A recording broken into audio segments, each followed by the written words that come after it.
Right. Have you had an opportunity to read Phil Goff's op-ed that has been published in relation to Gaza? Yes. What do you make of his position or the fact that he has referred to Israel's actions in Gaza as genocide? Look, he's a private citizen now and he's entitled to his views.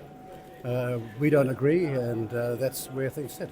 Is there any issue there, the fact that he was so recently not a private citizen, that he was a diplomat and that he potentially could have held these views while being in that position? Well, he said he did when he was in that job. We only found out that when he made the statement, it wasn't by accident. He doubled down and said it was intentional. That's why I had to act, regrettably. Should there be a period of time where there's perhaps gag orders in place on diplomats, for a period of time after they leave their posts? Well, one of the reasons why I'm against politicians becoming diplomats is that they don't understand the business, the trade, or the discipline. And unlike everybody else, I'm utterly against it. I was offered the job twice myself and turned it down for that very reason.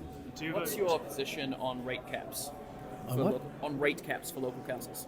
Well, look, every other party's interfering in local government, but one, New Zealand First, has never interfered in local government. It's a case of doctor heal thyself, and we can't be preaching to them when we haven't got our own spending and control ourselves. Don't you want to abolish regional councils? Eh? Don't you want to abolish regional councils? Well, what's that to do with the last question? Well, you said you're not No, interfering in local government. no, stop. You guys need a bit of training. He was talking about the cost of local government, and now you're talking about the framework and shape of You it. said you No, don't interfere in local no. government. Let him finish his question first. Simon Watts has said that the government's going to make We're not sitting here having a sort of mad, uncontrolled intellectual hooly here. Okay, Simon Watts, the local government minister, said a decision's going to be made by December on rate caps. What sort of involvement have New Zealand First got in that conversation, given your prior statements? Well, we'll have as much involvement as anybody else. But you're against it? I just said we were against interfering with local government. I mean, we've all got concerns about local government. In the end, it's about what the ratepayer and local voters think. Right, so if It's there was called democracy. if there was any edict from I know central it's come government... very hard to some of you guys, but it's called democracy. So any edict from central government to local government on the level of their rates, you'd be against? Now, that's a statement, not a question. Well, I had a question. No, you put a so at the front, and that's how you missed out. Would you- Now, your turn.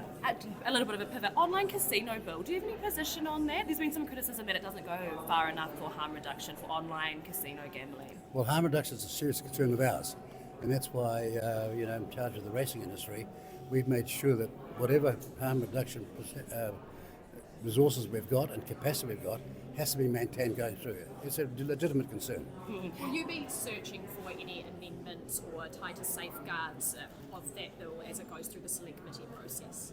Well, that's what the select committee process is for. It's not just a ritual, it's for us to listen to it. If there are wise submissions that we should be listened to. But you're satisfied with its current form of the casino bill? The online No. casino bill? Okay. You're not? What's wrong with it?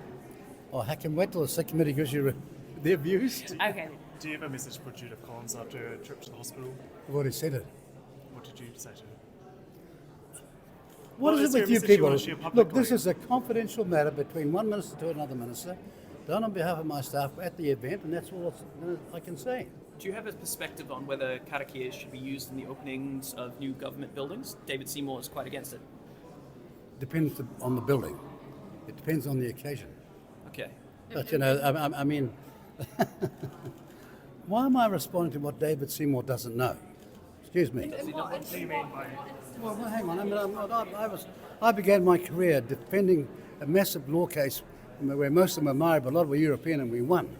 That goes back to 1974.